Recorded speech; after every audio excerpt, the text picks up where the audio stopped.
You want it now? Yeah. So I am the president of the Palm Springs Plaza Theater Foundation. President of the prom. Okay, you say that. You remember that?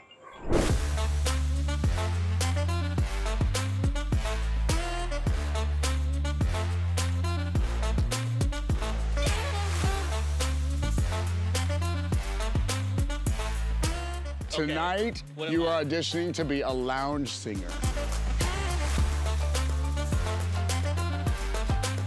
El Jefe. El Jefe.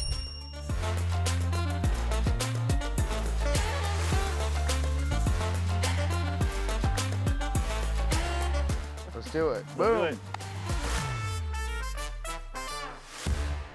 it. Hey, welcome to the Desert Brew. I'm Gene and no Rashid. No, actually, I spent the day with Rashid. We had an amazing day. He's on his way over to a performance right now we're gonna show you later on in the show. But before that, we had a real eye-opener today. We went to the Unified School District called the Foundation and talked to a group that actually raises money money to buy products such as shoes for the homeless children in Palm Springs. I had no idea what a big problem this was. Huge eye-opener. As a citizen, I was shocked, and it really made me want to support this organization. They partnered with currently with Converse. As little as $25 gets shoes on a child who's homeless. A lot of other projects that they're doing, such as instruments or teaching them to learn coding, things to really, lift these people up in life and help them.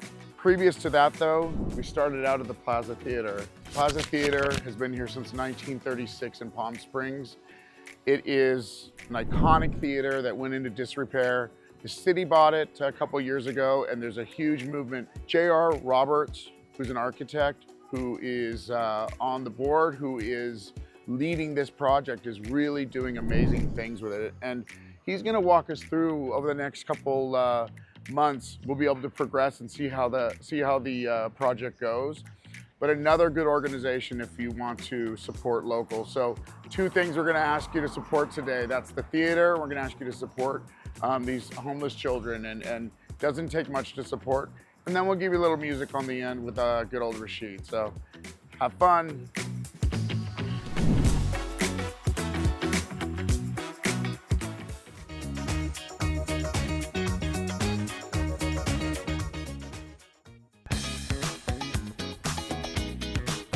Can you believe it? Season 2. We are ready to get back to work.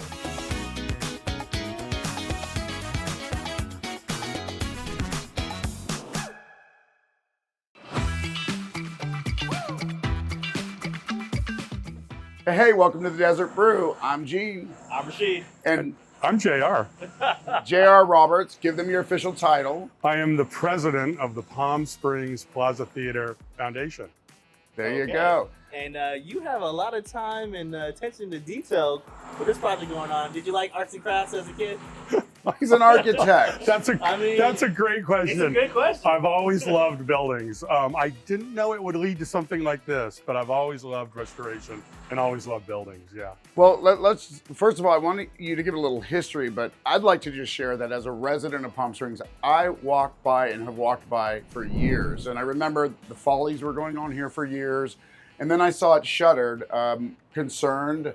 And I recently found out that your organization, headed by you, what's the official? It's the Palm Springs Plaza Theater Foundation. See, tongue twister. I'm going to hand it off to you because I think you are the one to tell us the history, a little bit about what it went through, where it's going to, and maybe we'll let Rashid ask a question or two in between. The Reader's Digest version is that the theater opened in 1936, and it opened with a Hollywood premiere, meaning the film did not open in Hollywood. It opened here, and that was Hollywood's connection to Palm Springs, and it was a film called Camille, and it starred Greta Garbo. So in 1936, she was about as big as you could get, and that sort of launched the theater's cool factor. And now this has this great Hollywood connection, and the theater for its whole life kind of held on to that. Well, I was going to say that was also sort of the beginning of the movement of a lot of stars coming to Palm Springs. So I have a feeling that maybe this had a little bit to do with that as well, because there was a place to premiere films and And What are some of the other things that went on here? Well, I'll tell you both. I mean, but you're spot on because this kind of became the living room for Palm Springs. And in the day, most people that were contracted to studios had a 99-mile limit of how far they could go. Okay. So the studios could pull them back. Well, guess how far Palm Springs is from Hollywood? 98.9. Something like that, Yes, yeah. yes. So this is where they came, and this is where they could let their hair down and do the things they wanted to do behind hedges that we do every day, like hang around pools with martini glasses and have a great time. We don't drink. Oh, that we can help you with that. Okay, perfect. Go ahead. Sorry. Go ahead. Do we have a martini? So anyway, the theater just went on. To answer your question, it became this not only cool movie theater and kind of the living room for Palm Springs, but later on, as time went on, it had to be a lot of other things because now Palm Springs is cool. And you have people like Frank Sinatra doing radio shows out of the Plaza Theater and Bob Hope and doing shows. And it just sort of became the center of the city. And even though it was built as a movie theater, now they're starting to do live theater in it and they're doing radio shows. So it just, its cool factor just kept rising. Right. Speaking of rising, I had a question because I'm always about the money.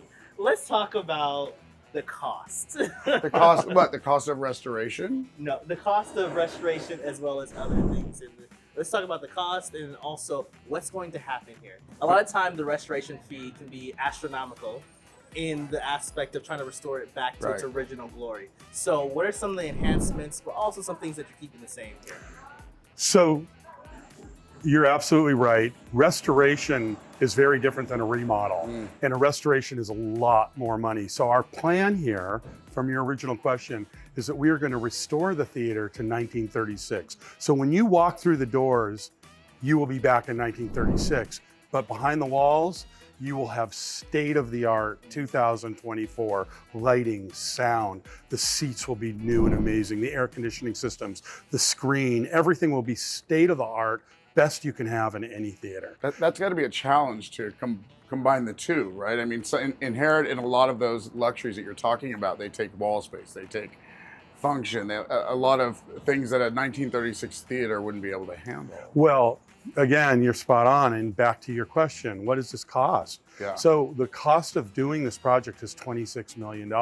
You know, some people might say, wow, you could have built a new building, but it would have never been this. It would have never been the magic of Palm Springs. And as you guys well know, people come from all over the world to look at us and love Palm Springs for its history. Architecture. Right, and so for us to have this gorgeous gem, sort of the crown jewel, sitting here rotting away didn't make sense. This will be, again, Palm Springs living room.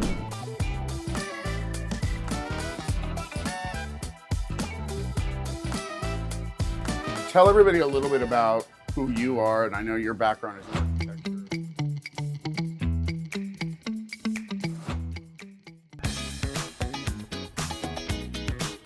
Can you believe it? Season 2. We are ready to get back to work.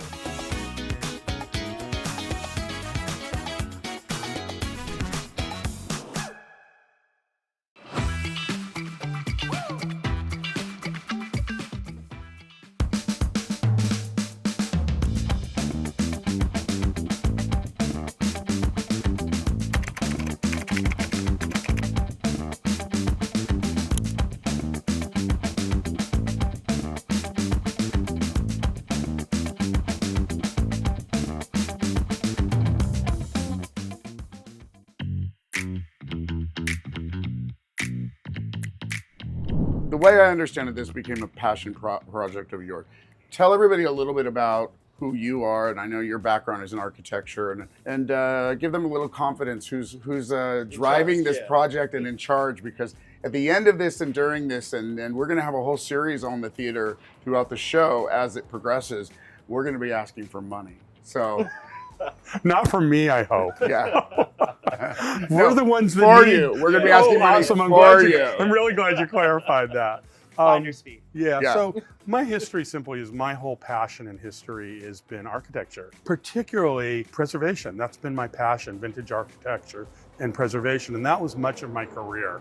So when I was a vice mayor on the city council here in Palm Springs, and one night I went out with my good friend who happened to be the city manager at the time, and There may or may not have been tequila involved, but he challenged me to do a legacy project for Palm Springs. Move out of history. It's done. You're on the red carpet. What are you doing here next? But I need to practice that, Yeah, don't sure. I? I see. It's You had a wrist. certain. You had a It's in the certain. wrist. It's above the heart, below the crown. My God, I didn't know that. So there's an actual yes, position. and you screw in a light bulb. But have we digressed? Yes. Oh yeah. Sorry. So Go ahead. meanwhile, The here use, here it the use. is. Yeah. Picture it. Okay. Fall 2025. The theater reopens. So of course it'll still be a cinema. It will Okay. now be a much better cinema than it ever was. But now it's going to be able to do live music, live theater. It'll be able to do kids programming, lecture series.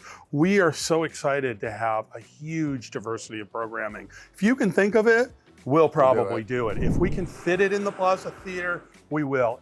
It has limitations because it was built as a movie theater. So it doesn't have as big a stage. It doesn't have a fly stage, but I think we'll get a lot done in there. I'm excited. Well, I want to show you guys some secrets in there too. Yes, We're starting yes. to uncover things, and we're finding gorgeous paintwork and hidden pieces of architecture that were Wow. covered up with drywall. So we can have a fun treasure hunt when you Love guys it. come I love back. JR. Amazing.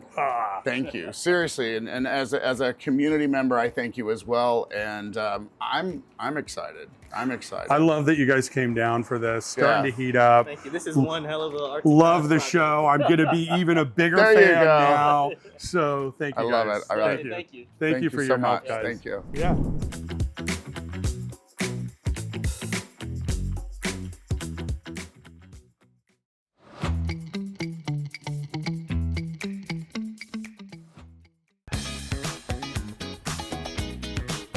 Can you believe it? Season 2. We are ready to get back to work.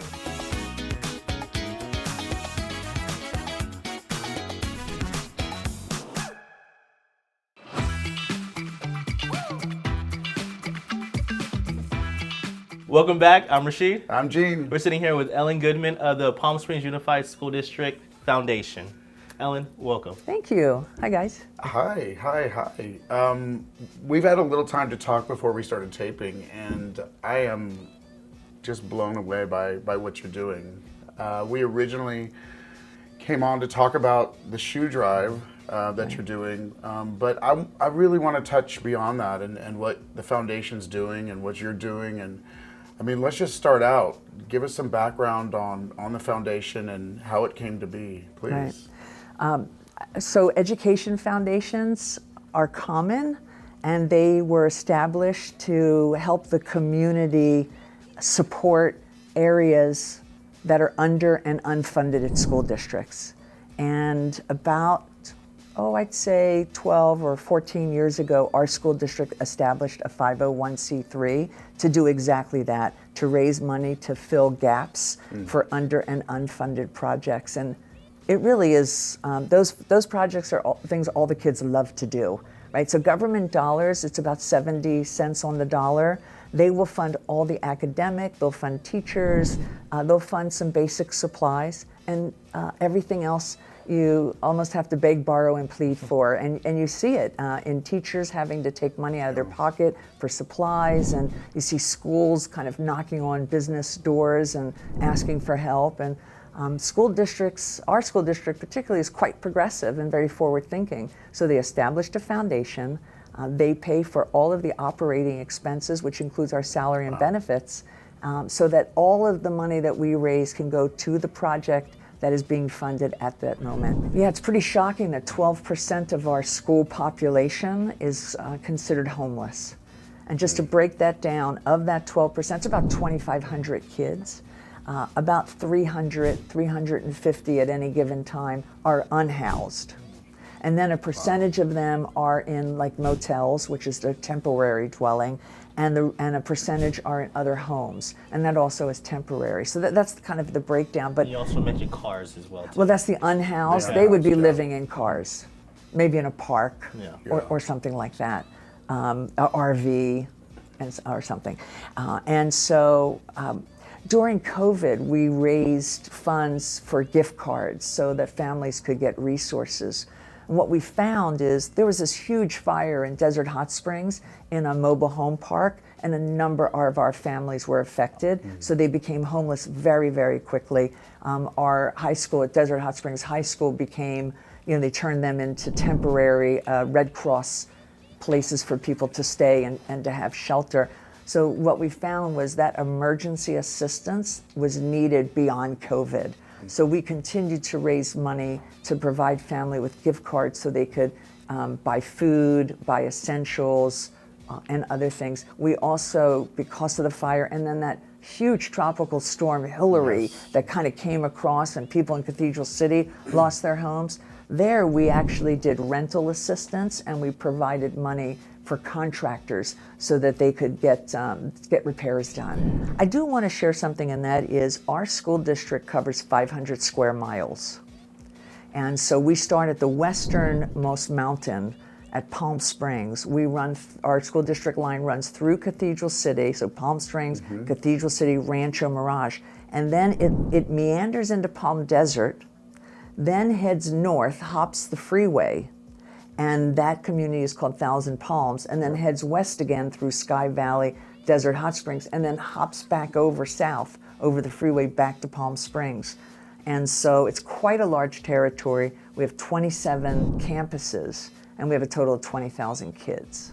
Beyond the fact that 100% of your donation is going to the shoes, the truth of the matter is it's better that they're being purchased by your organization because you've already made an arrangement directly with Commerce, Yes. which is a much better price than I'm going to get or you're going to get going on and purchasing shoes and dropping them off for somebody to wear. Right. Or, you look for something that's on sale. Yeah. They're not quite what everybody else has. I mean, it's bad. The kids would rather wear tennis shoes with holes in them than to wear shoes that someone's going to know they got for $10. Wow. Yeah. Interesting. I mean, it's really, but it is about I want to be like everyone else. Yeah. So your actual donation is going to affect a child, Yes. that it's not so unattainable that with a large drive for money where it's affecting only a small. Every single donation probably is affecting or putting shoes on a child. So you can assure yourself that if you donate $25, a kid's going to get a pair of shoes. Amazing. You donate $100, multiple kids are going to get shoes. This was thank you for what you're doing. Ellen, Yeah. Godson, Goodman. So, So sweet. thank you. That was good. I know. That was thank good. you. Thank You you. got a little heart in there I thought somewhere. about it for a second, a little bit. All right. Don't believe the rumors. All right, let me just say straight up to everybody viewing, you gotta give a little. It's gonna make you feel good. It will make you feel good. It's gonna make you feel good, and it's gonna make a child feel good as well. So. Yes. Definitely. Ellen, thank you for having us Thank you. here. Thank you, And, guys. thank you Appreciate for it. all the things that the foundation does. Yeah, as well, too. absolutely. Thank you.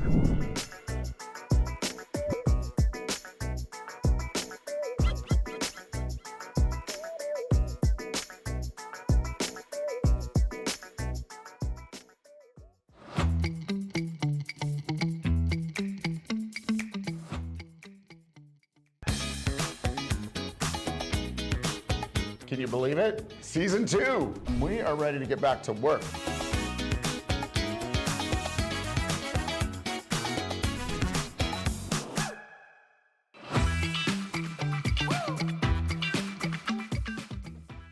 All right, welcome back. We are now interviewing the star of Look of Love, Bonnie G. Hi. Welcome on to the Desert Brew. Thank you. Thank you for welcoming me into your dressing room. I know you need to be out on stage. We're gonna and start prepping. soon, yeah. Exactly. So can you tell the people at home a little bit about the show? Well, it's basically kind of a condensed version of the story, Dusty Springfield's sort of life story, career story, told through her music. So we're doing a lot of her big hits, a couple of songs you might not know, but sort of songs that fit in with the arc of her career, basically. Okay. And so for you, are you playing the actress herself, or? Well, it's kind of, I mean, I'm dressing the part, Yeah. but I'm telling her story. I'm going to refer to her in the, Dusty, not me. I did this, Dusty did this, and Dusty did that. So I'm telling her story, but just giving you the essence of her. Okay, so for me, I'm unfamiliar with her story. Okay. So can you tell me a little bit about who she was? Well, she was born in England. Okay. She was very awkward as a child, teenager, but decided she wanted to be a pop star. So bleached her hair blonde, put on a lot of makeup, kind of changed her image totally. And she had great success in England for a while. Her sexuality was always in question, and the press in London hounded her, are you gay, are you gay? And in those days, in the 60s, for a female pop star, it wasn't quite as accepted as it is now, so she kind of edged around it. She finally moved to America, LA, for a couple of years because she was sick of the reporters. But LA was not a good place for her. She signed with new management. They didn't know what to do with her. She didn't work a lot. She got bored. She got into drugs and booze and depression, and finally went back to England, said enough of this. But then sadly, she died of breast cancer at 59. What can the people in the audience that is waiting to see this amazing show, what can they expect from this? Well, again, a lot of her hits, not all of them, or it'd be a 4-hour show, but a lot of her hits, and a few songs that you might not know that she recorded unless you were a really diehard Dusty fan. I have a great trio behind me and the slides, pictures of her through her career. So it's just kind of a fun trip down memory lane. I love that. Is it going to be interactive? Not Okay. well. I'm asked people to sing along, and a couple Okay. of songs they might know. They can sing along, yes, in that sense. I love that. I love that. All right. So without further ado, let's get you out there. All I know the right. people are waiting. Thank you. Thank you.